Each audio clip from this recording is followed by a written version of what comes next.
They say money can't buy class, but Victoria Marshall was determined to prove otherwise.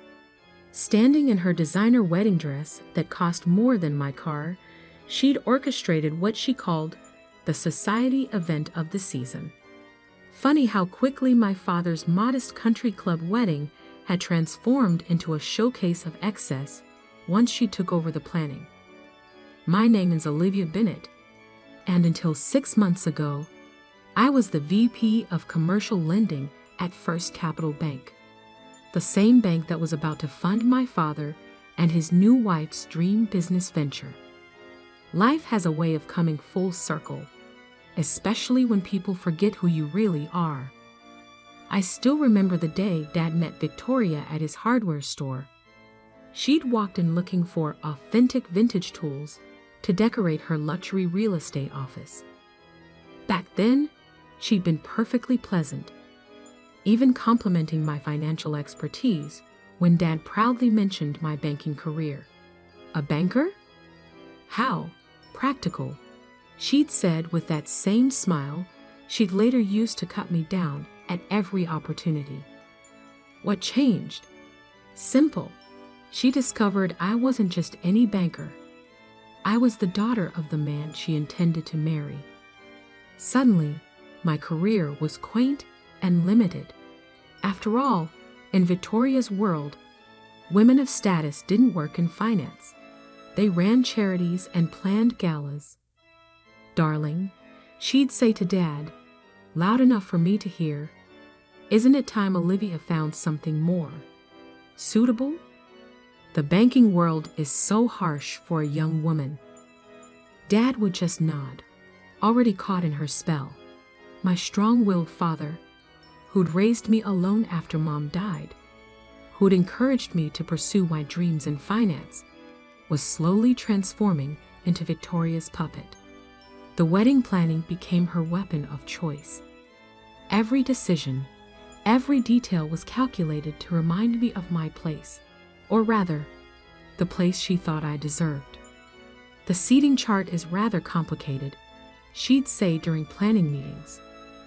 We have the governor's wife attending and several state senators. We need to be selective about table assignments. I watched my place card move further and further from the main tables, until finally, a week before the wedding, I overheard her talking to her wedding planner. Put Olivia in the kitchen entrance. She'll understand. It's where the help usually sits. The help. That's what I'd become in my own father's wedding. The daughter he'd raised alone, who'd graduated top of her class, who'd become the youngest VP in First Capital's history, reduced to the help. But Victoria had made one crucial mistake. She'd been so busy orchestrating her perfect wedding that she'd forgotten to check who was handling her business loan application. 3 months ago, she convinced Dad to sell his hardware store, his pride and joy for 30 years, to fund their new venture, a high-end interior design and home staging business. Victoria's vintage ventures would cater to the elite circles she so desperately wanted to join. The loan application had landed on my desk through pure coincidence. I could have recused myself, should have probably, but curiosity made me read it, and what I read made my blood run cold. Victoria's previous business ventures weren't nearly as successful as she claimed. 3 failed companies in 5 years, each time leaving unpaid debts and angry investors. She'd hidden this from Dad, using her charm and a series of LLCs to mask her track record. I tried to tell him, tried to show him the evidence, but Victoria had already poisoned that well. Olivia's just jealous, she told him. She can't stand seeing you happy, seeing you succeed without her help. Dad had patted my hand like I was still a child. Sweetheart, I know change is hard, but Victoria knows what she's doing. This business will secure our future. Our future. As if the life we built together meant nothing. I'd approved the loan anyway, signed all the paperwork, dotted every I, crossed every T. Victoria had been triumphant, not even bothering to read the fine print. After all, why would she? She'd won. The morning of the wedding, I arrived early, wearing the simple blue dress that Victoria had deemed appropriate for my position. The country club was transformed into her vision of luxury. Crystal chandeliers, imported flowers, ice sculptures. I found my place card exactly where I'd expected. A small table near the kitchen doors, hidden behind a large floral arrangement. Far from Dad, far from the important guests. Victoria spotted me as she made her final rounds before the ceremony. Her smile was pure poison. "The kitchen's where you belong," she smirked, adjusting her diamond necklace. "Wouldn't want to embarrass the family." I nodded quietly and opened the banking app on my phone, the same app I'd helped design during my tenure at First Capital, the same app that gave me access to every loan approval in the system. Victoria floated away, secure in her victory, never noticing my small smile. She had no idea that while she'd been planning her perfect wedding, I'd been planning something too. You see, there's something they don't teach you in banking school. Timing is everything. And tomorrow morning, when Victoria and Dad returned from their honeymoon to start their new business venture, they'd learn that lesson the hard way. I tucked my phone away and took my seat by the kitchen doors. In a few hours, Dad would say, "I do" to a woman who'd orchestrated my humiliation. In 24 hours, that same woman would discover that karma has a way of serving revenge on a silver platter. The wedding coordinator began herding guests to their seats. The orchestra struck up the first notes of the wedding march, and I sat quietly, watching it all unfold, knowing that sometimes the best revenge doesn't need an audience. After all, I'd learned from the best. Victoria had taught me that humiliation tastes sweetest when served cold, in front of an audience. Tomorrow, she'd learn what happens when you underestimate the help. The ceremony began, and I watched my father marry a woman who'd torn our relationship apart. But unlike Victoria, I knew something she didn't. This wedding wasn't the end of the story. It was just the beginning. The morning after the wedding dawned bright and clear. I sat in my home office, surrounded by documents that would soon shatter Victoria's perfect world. My laptop displayed First Capital Bank's loan management system, a system I'd helped build, and one that still held a few secrets known only to its architects. I took a sip of coffee and began my work. Victoria and Dad were somewhere over the Atlantic, heading to their luxury honeymoon in the Maldives. They had no idea that their dream business was about to crumble before it even began. My phone buzzed. A text from my colleague Michael in risk assessment. "Just reviewed the loan docs like you asked. How did we miss these red flags?" I smiled, remembering how carefully I'd structured everything. "Send the report to compliance."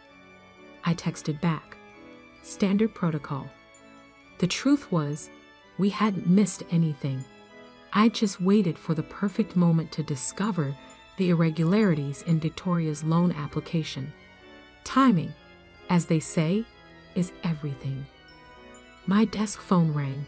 Amanda Torres, head of compliance. "Olivia? We have a situation with the Marshall Bennett loan approval." "Oh?" I kept my voice neutral, professional. "What kind of situation?" "Major discrepancies in the business history section. 3 undisclosed bankruptcies, multiple defaulted loans. How did this get approved?"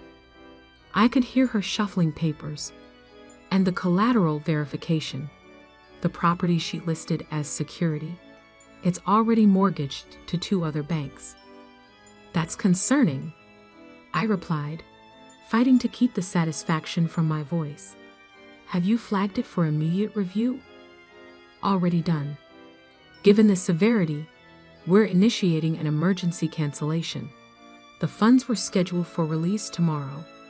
But now they won't be, I finished. Standard procedure for fraudulent applications. Exactly. I'll need you to sign off on the cancellation since you were the approving officer. I opened the relevant form on my screen, my cursor hovering over the signature line. In this moment, I thought about Dad, about the hardware store he'd sold based on Victoria's promises, about the way he changed since meeting her. Sending the signed forms now, I said, clicking submit. Will you handle the notification, or should I? Given your personal connection, I'll handle it. The notification will go out first thing tomorrow when they return from their honeymoon. Perfect timing. Victoria would walk into her new office space, the one she'd already leased and furnished with Dad's money, only to find that her dream business was dead before it started. After hanging up, I pulled out a thick folder from my desk drawer. Inside were copies of every document Victoria thought she'd successfully hidden. Her previous business failures, the unpaid debts, the investors she'd swindled. I'd been collecting them for months, waiting for the right moment. My phone buzzed again, a message from Victoria's daughter, Sophia, who'd been just as cruel as her mother throughout the wedding planning. Mom's so excited about the business. She's already invited all her society friends to the grand opening next month. It's going to be amazing. I didn't respond. Let them plan. Let them dream. Sometimes the best revenge is letting people build their castles in the air, knowing you're about to show them it's all made of sand. The rest of the day passed in a blur of calculated moves.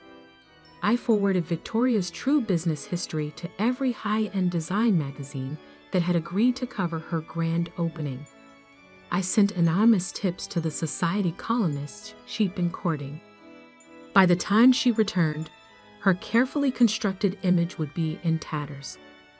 That evening, I visited Dad's old hardware store, now empty, the sold sign still hanging in the window. 30 years of honest business, of serving the community, gone because Victoria had convinced him to chase her upscale dreams. My phone lit up with a photo from their honeymoon, Dad and Victoria on a pristine beach, her massive diamond ring prominently displayed. The caption read, "Planning our empire from paradise. #business goals, #new beginnings." If only she knew. The next morning, I arrived at work early, wanting to be there when everything fell apart. At precisely 9 a.m., the automated system sent out the loan cancellation notice. At 9:05, Victoria's dream officially died. I didn't have to wait long for the reaction. At 9:17, my phone exploded with notifications. First came Victoria's text. All pretense of civility gone. "What have you doing?" Then Sophia. "Mom's hysterical. Fix this now." At 9:25, Dad called. I let it go to voicemail. Some conversations needed to happen in person. At 9:45, Victoria stormed into my office, her designer outfit slightly disheveled, her perfect makeup smeared by angry tears. Dad followed behind her, looking confused and angry. "You vindictive little," Victoria started, but I held up my hand. "Before you continue," I said calmly, "you should know that this meeting is being recorded as per bank policy. Now how can I help you?" Victoria's face contorted with rage. "You know exactly what you did. You canceled our loan." "No," I corrected her, opening the compliance report on my screen. "The bank canceled your loan due to numerous undisclosed prior bankruptcies and fraudulent collateral claims. Would you like to discuss those?" Dad stepped forward, his face pale. "What bankruptcies? What fraud?" I turned my monitor so he could see. Victoria's had 3 failed businesses in 5 years, Dad. Each time, she left behind unpaid debts and angry investors. The property she claimed to own free and clear. It's mortgaged to multiple banks. She's lying. Victoria shrieked, but her voice held a note of panic. The documentation is quite clear, I continued, my voice professional and detached. Would you like to see the court records? Or perhaps the complaints filed by your previous investors? Dad sank into a chair, the reality of what he'd done. What she convinced him to do, finally hitting home. The store, he whispered. I sold the store. Yes, I said quietly. You did. Victoria's composure cracked completely. This is because of the wedding, isn't it? Because I put you in your place? I smiled. The same small smile I'd worn at the wedding. No, Victoria. This is because you committed loan fraud. The fact that you're an awful person is just a bonus. I'll report you, she threatened. I'll have your job. For what? Doing my job. Protecting the bank from fraud? Please go ahead. I'm sure the banking commission would be very interested in your business history. Dad looked between us, 30 years of business reputation crumbling before his eyes. Can we fix this? The loan? No. That's done. Your reputation after associating with a known fraudster. I pulled out a business card. This is David Cohen, the best business attorney I know. You'll meet him.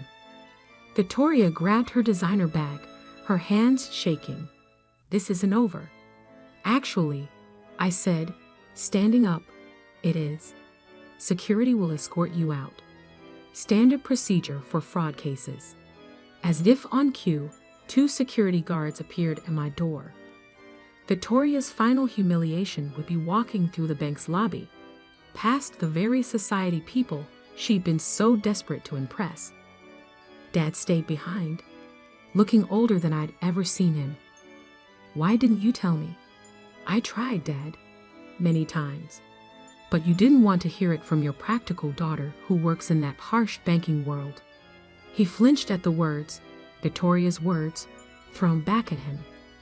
The store, he began, is sold, I finished. But not all is lost. I pulled out another folder. My resignation letter from First Capital Bank, along with a business plan I'd spent months preparing. Remember how Mom always said we should open a second location? I asked softly.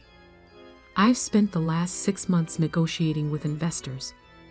Real investors, Dad. Not society climbers playing business. His hands trembled as he opened the folder. We can start over, I said. The right way this time. No shortcuts, no get-rich-quick schemes. Just honest business, like you taught me. The security guards were leading Victoria through the lobby now.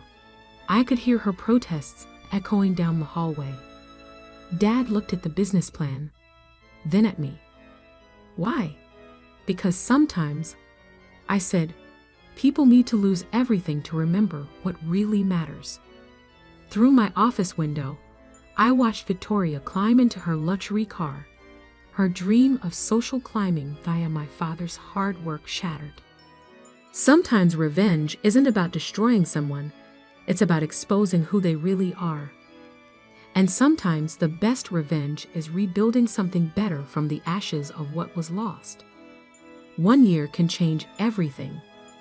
I stood in front of our new store, Bennett and Daughter Hardware and Home, watching the morning sun glint off the freshly painted sign. The grand opening was scheduled for 10 a.m., and already a small crowd had gathered. Inside, Dad was arranging the last display, making sure every tool was perfectly aligned. He'd spent weeks planning the layout, combining the best elements of his old store with modern touches I'd suggested. The result was something neither of us could have created alone. My phone buzzed with a news alert.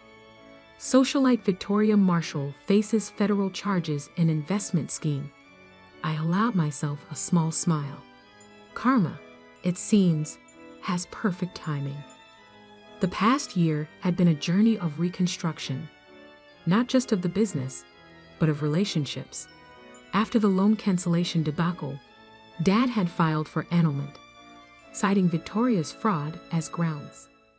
The society pages had a field day with that one. "Ready for this?" Dad asked, joining me at the window. He looked younger somehow. The weight of Victoria's manipulation lifted from his shoulders. "Born ready," I replied, using the same phrase I'd used as a kid when he'd first taught me to use a cash register. The story of Victoria's fraud had spread quickly through our small business community. But something unexpected had happened alongside the scandal. People rallied around Dad. His old customers, the ones who trusted him for decades, came forward with support.